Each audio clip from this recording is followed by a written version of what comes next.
स्वामी समर्थ. अवधूत चिंतन श्री गुरुदेव दत्त. चौथ्या भागामध्ये आपण स्वामींची लीला पाहिली. गुरुचरित्र कथासार मराठी यामध्ये आपण 5व्या भागात पाहणार आहोत की स्वामींची लीला इथेच थांबणार नव्हती. आता एक अशी घटना घडणार होती जी मृत्यूला सुद्धा आव्हान देणार होती. गाणगापुरात रोज शेकडो लोक येत असत. त्यात एक स्त्री आली होती. तिचे नाव काही कथांमध्ये गंगाबाई असे सांगितले जाते. ती अत्यंत दुःखी होती. ती ब्राह्मण सुहासिनी होती, पण तिचे नशीब फुटक्या कवडीसारखं होतं. लग्नाला अनेक वर्ष झाली, पण तिला मूल होत नव्हतं. सासरचे लोक तिला टोमणे मारत. शेवटी ती कंटाळून गाणगापुरात आली होती आणि स्वामींच्या चरणी सेवा करू लागली. ती रोज संगमावर अंघोळ करायची, ओल्या कपड्यांनी मठाला प्रदक्षिणा घालायची आणि स्वामींच्या दर्शनाला उभी राहायची. स्वामींनी तिच्याकडे बघितले आणि विचारले, माते, काय हवा आहे तुला? ती रडत रडत म्हणाली, स्वामी, मला पुत्र हवा आहे. लोक मला वांझोटी म्हणतात. माझी ओटी भरा. स्वामींनी हसून तिच्या हातात 2 फळे दिली आणि म्हटले, जा, तुझे कल्याण होईल. ती आनंदली, पण तिची परीक्षा संपली नव्हती. काही काळाने तिला मुलगा झाला नाही, पण तिचे पती आजारी पडले. इतके आजारी पडले की जगण्याची आशा उरली नाही. एके दिवशी रात्री तिचे पती मरण पावले. लोक जमले, अरे रे, बिचारीचं नशीब बघा, मूल तर झालंच नाही, आता कपाळाचं पांढरं झालं, आता ही विधवा झाली. लोक अंत्ययात्रेची तयारी करू लागले. तिरडी बांधली गेली. पतीचे प्रेत त्यावर ठेवले गेले. ती स्त्री वेड्यासारखी रडत होती, स्वामी, तुम्ही तर आशीर्वाद दिला होतात, मग हे काय झालं? माझा पती मला सोडून कसा गेला? तुमचे वचन खोटे कसे ठरले? तिचे हे शब्द, तिचा तो अधिकार, जणू काही ती देवाला जाब विचारत होती. आणि मंडळी, इतिहासामध्ये असे फार कमी वेळा घडते की भक्ताच्या हट्टापायी देवाला निसर्गाचे नियम बदलावे लागतात. यमराजाला आलेली शिकार परत करावी लागते. स्वामींनी आपले डोळे उघडले. त्यांच्या डोळ्यात आता नरसिंह नव्हते, तर करुणार्णव दत्त होते. आणि त्यांनी शिष्यांना विचारले, बाहेर काय चालले आहे? शिष्यांनी सांगितले, महाराज, एका स्त्रीचा पती वारला आहे आणि ती तुमच्याकडे न्याय मागत आहे. स्वामी उठले. ते हळूहळू त्या प्रेताच्या दिशेने चालू लागले. वातावरण स्तब्ध झाले. लोक श्वास रोखून बघत होते. स्वामी काय करणार? मेलेल्याला जिवंत करणार? अशक्य. हे सृष्टीच्या नियमाविरुद्ध आहे. स्वामी प्रेताच्या जवळ आले. त्यांनी त्या रडणाऱ्या स्त्रीकडे बघितले. तिचे कुंकू पुसलेले होते, बांगड्या फुटलेल्या होत्या. स्वामींनी आपल्या कमंडलूतील पाणी हाताच्या तळव्यावर घेतले, मंत्र उच्चारला आणि सर्वांसमोर एका मोठ्या आवाजात म्हणाले, आयुष्य असते तर मरतो कशाला, आणि मी असताना यम येतोच कशाला? काय अर्थ होता याचा? काय त्या प्रेतात प्राण परत येणार होते? स्वामींनी ते पाणी प्रेताच्या तोंडावर शिंपडले. आणि मंडळी, काय झाले असेल पुढे? प्रेत उठले की नाही? आणि जर उठले तर यमराजाने काय केले? हा प्रसंग गाणगापूरच्या इतिहासातील सर्वात रोमांचक प्रसंग होता, ज्याने मृत्युंजय मंत्राची ताकद सिद्ध केली. मृत्यूवर विजय आणि सतीची कथा पूर्ण रूपात. वातावरणात एक भयान शांतता होती. हजारो डोळे त्या प्रेताकडे आणि स्वामींच्या हाताकडे लागले होते. स्वामींच्या कमंडलूतील ते मंत्राग्नीने भारलेले पाणी त्या मृतदेहाच्या थंड पडलेल्या चेहऱ्यावर पडले. पाण्याचे थेंब ओघळून खाली पडले. 1 क्षण गेला, 2 क्षण गेले, काहीच हालचाल झाली नाही. लोकांमध्ये कुजबूज सुरू झाली. बघितले, काहीच झाले नाही. मेलेला माणूस कधी उठतो का? हा निसर्गाचा नियम आहे. त्या स्त्रीचा, त्या माऊलीचा श्वास रोखला गेला होता. तिने स्वामींच्या चरणावरची पकड ढिली केली नाही. तिचे डोळे मिटलेले होते आणि ओठांवर फक्त श्री गुरुदेव दत्त हा जप चालू होता. आणि मग त्या प्रेताच्या उजव्या हाताच्या करंगळीत एक सूक्ष्म हालचाल झाली. कोणीतरी ओरडले, बोट हल्ले, बोट हल्ले. सर्वांचे लक्ष गेले. पाहता पाहता त्या मृत शरीराच्या छातीत श्वास भरू लागला. फुफ्फुसे हल्ली. आणि ज्याप्रमाणे एखादा माणूस गाढ झोपेतून आळस देत उठावा, तसे त्या ब्राह्मणाने आपले डोळे उघडले. तो हळूहळू उठून बसला. त्याने आजूबाजूला बघितले. लोक रडत होते. पत्नी जमिनीवर लोळण घेत आहे. स्वतःला तिरडीवर बांधले गेले आहे. तो गोंधळला आणि म्हणाला, अरे हे काय चालले आहे? मी तर झोपलो होतो. मला इथे का आणले आणि तुम्ही सगळे माझ्याकडे असे का बघत आहात? त्याचा आवाज ऐकून त्याची पत्नी, जी मघाशी दुःखाने अर्धमेली झाली होती, ती आता वेड्यासारखी ओरडली, स्वामी तुम्ही परत आलात. तिने धावत जाऊन पतीला मिठी मारली नाही, तर आधी श्री नरसिंह सरस्वतींच्या पायावर डोके ठेवले. तिचे अश्रू स्वामींच्या पायावर पडले आणि त्या उष्ण अश्रूंनी स्वामींचे पाय धुतले गेले. महाराज तुम्ही देव आहात. तुम्ही यमराजाच्या दाढेतून माझ्या पतीला परत आणले. माझं सौभाग्य मला परत दिलं. लोक जयघोष करू लागले होते. दिगंबरा दिगंबरा श्रीपादवल्लभ दिगंबरा. हा नाद आकाशाला भिडला.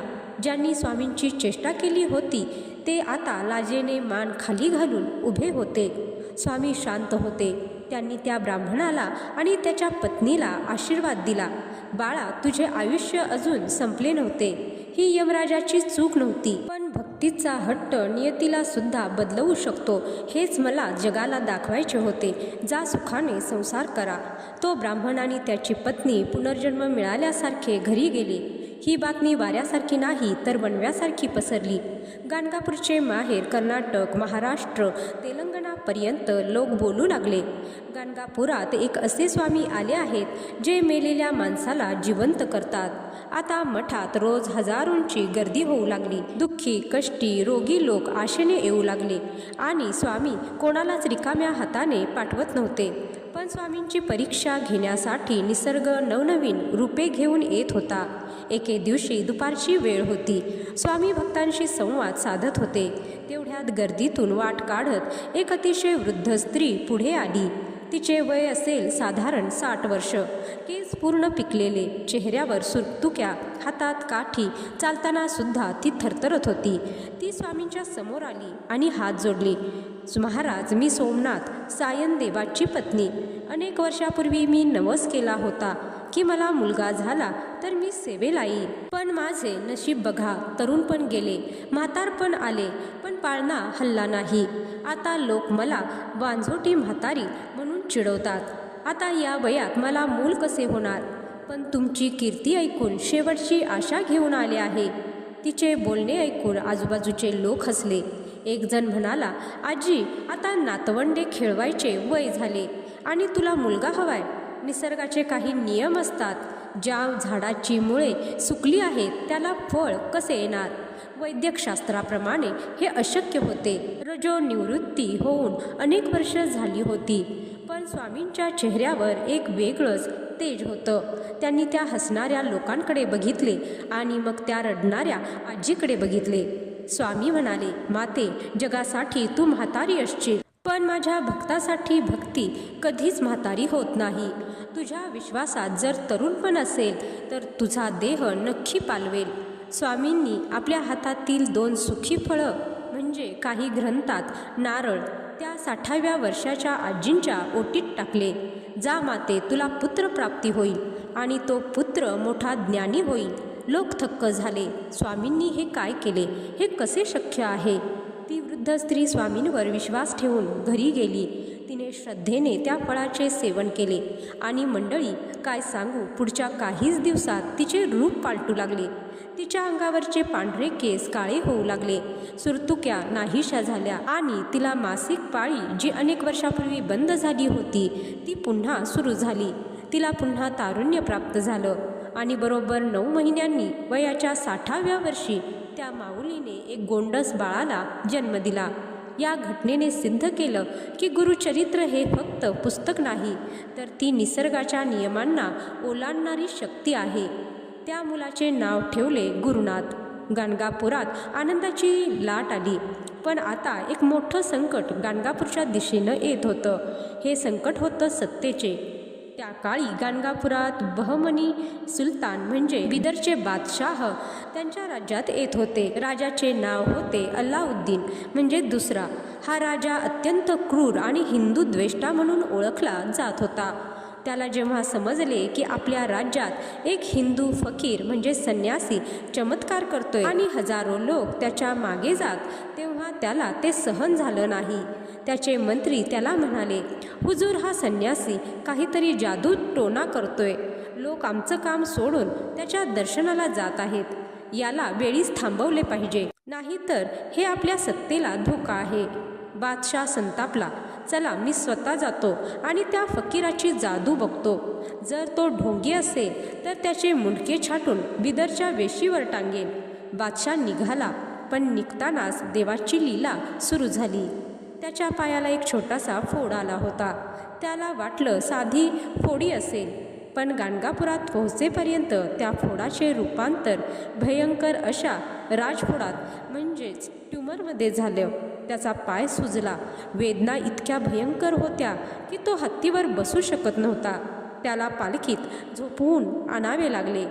त्याचे शाही वैद्य हकीम सोबत होते. त्याने अनेक लेप लावले, औषधं दिली, पण फोड फुटत नव्हता आणि वेदना कमी होत नव्हती. तो तडपडत होता. अल्लाह, हे काय झाले? त्याला कळून चुकले की हे सामान्य दुखणे नाही, ही त्या फकीराच्या नादाला लागल्याची शिक्षा आहे का? तरीही त्याचा अहंकार गेला नाही. तो गाणगापुरात पोहोचला. त्याचे सैनिक मठाच्या दिशेने चालू लागले. मठात भक्तांची धावपळ उडाली. बादशाह आला. तो मठाचा विध्वंस करायला आला आहे. पळा! लोक घाबरले. पण स्वामी नरसिंह सरस्वती शांतपणे आपल्या आसनावर बसून होते. त्यांच्या चेहऱ्यावर तीच स्मित रेषा होती. शिष्य म्हणाले, गुरुदेव, यवनांचे सैन्य आले आहे. आपण इथून दुसरीकडे जाऊया का? स्वामी हसले. अरे, कोणाला घाबरतोस? माझा भक्त आहे. त्याला राजाची भीती कसली? आणि जो राजा आहे तो सुद्धा शेवटी त्याच एका परमात्म्याचा बंदा आहे. येऊ द्यात. त्याला मठाचे दरवाजे उघडले गेले. बादशाची पालखी आत आली. सैनिकांनी तलवारी उपसल्या होत्या. वातावरण तणावपूर्ण होते. बादशाह वेदनेने विवळत पालखीतून उतरला. 2 सेवकांनी त्याला धरले होते. तो रागाने स्वामींकडे बघू लागला. कुठे आहे तो जादूगार?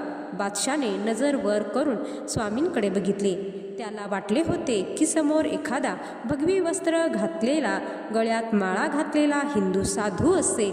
पण जेव्हा त्याची नजर स्वामींच्या डोळ्याला भिडली, तेव्हा तिथे त्याला काहीतरी वेगळेच दिसले. त्या क्षणी बादशाचा अहंकार गळून पडला. त्याला समोरच्या आसनावर नरसिंह सरस्वती दिसले नाहीत. त्याला तिथे एक दिव्य पीर म्हणजे मुस्लिम संत दिसले. काहींच्या मते त्याला तिथे साक्षात नूर म्हणजे दिव्य प्रकाश दिसला. त्याच्या डोळ्यासमोरून धर्म, जात, भाषा यांचे पडदे बाजूला झाले. त्याला जाणवले की ही समोर बसलेली व्यक्ती ही हिंदू किंवा मुस्लिम नाही, तर ती एक ईश्वरी शक्ती आहे. त्याच्या पायाची वेदना जी मगाशी जीवघेणी होती, ती स्वामींच्या एका दृष्टिक्षेपाने अचानक शांत झाली. जणू बर्फाची पट्टी ठेवावी तसा थंडावा त्याच्या शरीरात पसरला. त्या क्रूर राजाचे डोळे पाणावले. ज्या हाताने तलवार पकडली होती ते हात आपोआप जोडले गेले. तो गुडघ्यावर बसला नाही, तर लोटांगण घालत स्वामींच्या दिशेने सरकला. तो ओरडला, या अल्लाह, तुम्ही फकीर नाही, तुम्ही तर पैगंबर आहात. मला माफ करा. मठातील लोक श्वास रोखून बघत होते. जो राजा मारायला आला होता तो आता एका लहान मुलासारखा रडत होता. स्वामींच्या चरणापाशी तो पडला होता. स्वामींनी त्याला जवळ बोलावले. त्याच्या स्पर्शात जादू होती. त्यांनी त्याच्या पायाकडे बघितले नाही, फक्त त्याच्या डोक्यावर हात ठेवला. राजा, सत्ता शरीरावर गाजवता येते, मनावर नाही. आणि रोग शरीराचा नसतो, तो अहंकाराचा असतो. तुझा अहंकार गेला, आता तुझा रोगही जाईल.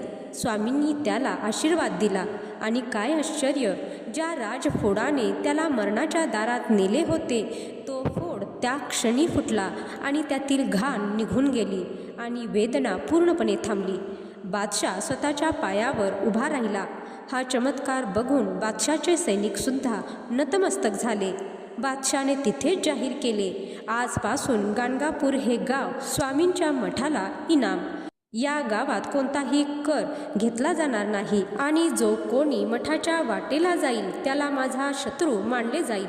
ज्या सत्तेची भीती लोकांना वाटत होती तीच सत्ता आता स्वामींची दास झाली होती. बादशाने स्वामींना विनंती केली, महाराज तुम्ही एकदा तरी माझ्या महालात बिदरला यावे. स्वामींनी त्याची विनंती मान्य केली. काही काळानंतर ते बिदरला गेले आणि तेथेही ब्रह्मराक्षसाचा उद्धार केला. पण ती पुढची कथा आहे. गाणगापुरात आता सुवर्णकाळ आला होता. राजाही चरणी लागला होता आणि प्रजाही. पण मंडळी म्हणतात ना की सुखाच्या काळातच खरी परीक्षा असते. आतापर्यंत स्वामींनी बाह्य जगातील लोकांना चमत्कार दाखवले होते, पण आता वेळ आली होती त्यांच्या स्वतःच्या शिष्यांची, त्यांच्या जवळच्या भक्तांची परीक्षा घेण्याची. सोन्याला आगीतून जावं लागतं तेव्हाच ते शुद्ध होतं, तसंच भक्ताला संकटातून जावं लागतं. आता मठात असा एक भक्त येणार होता ज्याचं नाव होतं सायनदेव. तो मोठा अधिकारी होता. त्याच्यासोबत काय घडले हे ऐकायचं असेल तर गुरुचरित्र मराठी कथासारातील पुढचा भाग पाहायला विसरू नका. आजचा व्हिडिओ आपण येथेच थांबवणार आहोत. तर मंडळी, व्हिडिओ आवडला असेल तर व्हिडिओला लाईक करा. कमेंट बॉक्समध्ये श्री गुरुदेव दत्त, श्री स्वामी समर्थ लिहायला विसरू नका. आता भेटूया पुढील भागामध्ये. श्री गुरुदेव दत्त. जय श्री स्वामी समर्थ.